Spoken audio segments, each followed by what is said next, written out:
Hello, আসসালামু আলাইকুম। আক্তার ভাই, কি অবস্থা, কেমন আছেন? এই তো ভালো। রাসেল বলতেছিলাম। হ্যাঁ, কোন?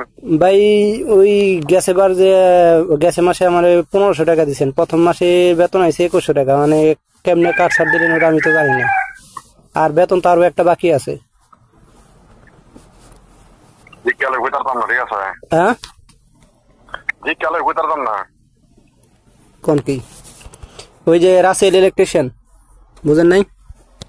আরে যেই হোক, ঠিক আছে, না দেখলে ঘুম কেমনে? আচ্ছা ঠিক আছে, আপনি দেখেন, আমি আপনার রাত্রে ফোন দিতেছি। তামিমের রাত্রে বেতন, ফোন দেন না, ঠিক আছে? আজকে আমি জানাবো, তো ফোন দেন না, ঠিক আছে? আমি দিকে জানাবো না। ওই তামিমের বেতন এই 2024-এর মার্চ আর এপ্রিল, এপ্রিল আর মের। আচ্ছা, আচ্ছা, আমি ডিসাইড করে জানাবো না। ঠিক আছে।